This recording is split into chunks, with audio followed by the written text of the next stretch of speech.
Okay, let's just dive right into this. Welcome to today's Explainer. Look, if you're a developer out there leveraging AI to build web apps, I'm guessing you probably haven't slept a whole lot since mid-April. Today, we're doing an urgent, super focused technical briefing on a massive roadblock that has pretty much broken the internet for a very specific subset of creators. We're going to break down exactly what went wrong and, way more importantly, how to surgically repair your code so you can actually get your apps back online.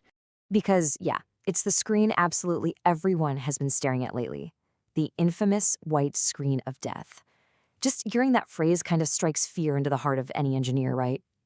We are talking about a massive, sweeping wave of deployment failures hitting the global developer community. Picture this. You build this gorgeous, fully functional app, you push it to deploy, and instead of a live site, you get absolutely nothing. Total blackout. No way! So we really have to treat this as a genuine tech alert.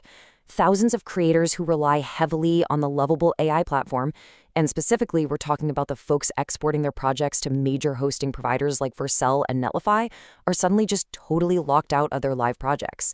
And all this chaos, it traces back to one single event, an infrastructure update that got pushed out on April 15th.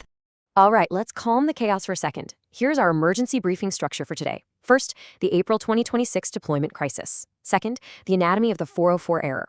Third, the three-step code surgery to fix it. Fourth, and this is our main focus today, so pay attention here, a deep dive on the vercel routing injection. And finally, number 5, surviving AI vendor lock-in. Let's get to work. Section 1, the April 2026 deployment crisis. Let's diagnose the root cause of this massive wave of crashes. Because, to fix a problem, we first have to understand the underlying mechanics of what exactly broke. And the timeline starts with that April 15th infrastructure update.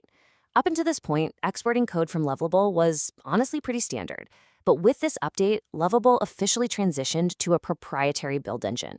Specifically, they snuck in a new system under the hood called @lovable.dev/Vite-config. Now, this isn't just some minor patch. No, it is a fundamental rewrite of how the application actually packages itself up for the outside world. And as we all know, fundamental rewrites dropping on a random Tuesday, yeah, that usually means things are about to break big time. Section 2, anatomy of the 404 error. Okay, so how does a new build engine actually bring down thousands of live sites? Well, the core conflict really comes down to folder hierarchy. On the left side here, you've got your standard React application. When it builds, it neatly places all of its ready-to-publish files into one single directory, the dist or distribution folder. External hosts totally expect this. But on the right, look at the Lovable April 2026 update. It introduces this weird non-standard hierarchy. It literally splits the data into two completely separate folders, dist/client and dist/server. And man, the result of that split is just catastrophic for automated deployment. Hosting providers like Vercel, they rely entirely on predictability. So when they look at your newly built code, they're basically blindly reaching into that standard dist folder, frantically searching for your main index.html file. But because of Lovable's new split hierarchy, that file is just not where it's supposed to be anymore. Vercel comes up completely empty-handed. Bam, immediate 404 errors, and you get those terrifying blank browser screens we were just talking about. The host literally cannot find the front door to your app. Section 3. The three-step code surgery. Look, we absolutely cannot wait around for an official patch, so we're going to have to manually intervene here. Here is your repair protocol. Step 1, the dependency purge. Step 2, the Vite configuration reset. And Step 3, which, again, is our absolute primary focus for this explainer, the vercel routing injection. You execute these exactly, and you're going to force your Lovable export to behave like a completely normal application again. All right, step 1, the dependency purge. You're going to need to open up your project's package.json file. Think of this as the master list of all the tools your project relies on. You've got to find the reference to that proprietary engine, the @lovable.dev/Vite-config, and just manually delete it. Get it out of there. By doing this, you're severing that proprietary link. You are letting your project finally breathe as a standard React application, totally independent of Lovable's specific ecosystem lock-in. Moving on to step 2, the Vite configuration reset. So pop open your vite.config.ts file, strip out any remaining Lovable-specific imports, and just revert everything back to the standard @vite.js/plugin React. But hey, Listen up, because here is the absolutely critical catch. You must explicitly set the base path to just a single forward slash. If you skip this part, the browser is not going to be able to locate your CSS styling or your JavaScript logic, and you'll just end up with a painfully broken, unstyled page. So don't forget that slash. Section 4. Deep Dive. Routing Injection. Okay, so you've purged the dependencies, you've reset the config, but the host still doesn't know how to navigate those split client and server folders. Well, we have finally arrived at the climax of our rescue operation, the vercel routing injection.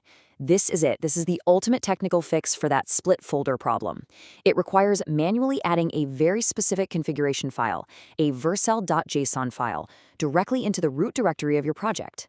This file is basically going to speak directly to Vercel's servers before your app even attempts to load. And inside that file, you've got to write what's called a rewrites instruction. You can think of this as an incredibly aggressive traffic director.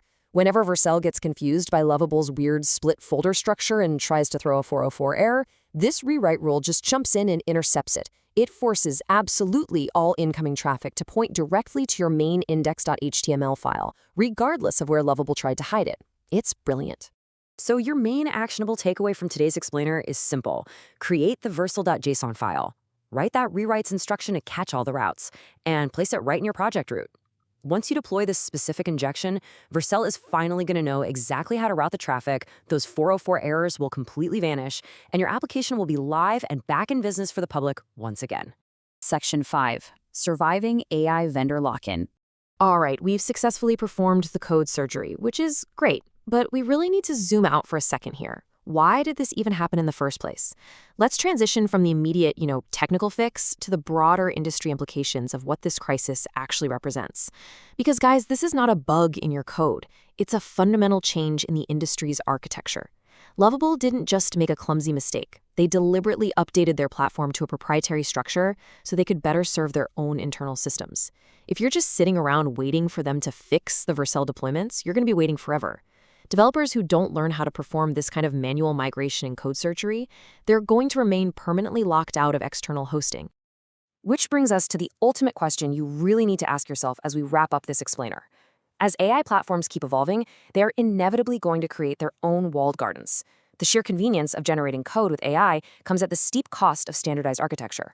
So, are you prepared for this transition? Are you ready to actually understand your code deeply enough to manually migrate it out of a proprietary system when the time eventually comes? Because, let's be real, the Lovable deployment crisis of April 2026 isn't just some isolated event. It is literally a preview of the future. Thank you so much for joining me today, and hey, good luck with those deployments.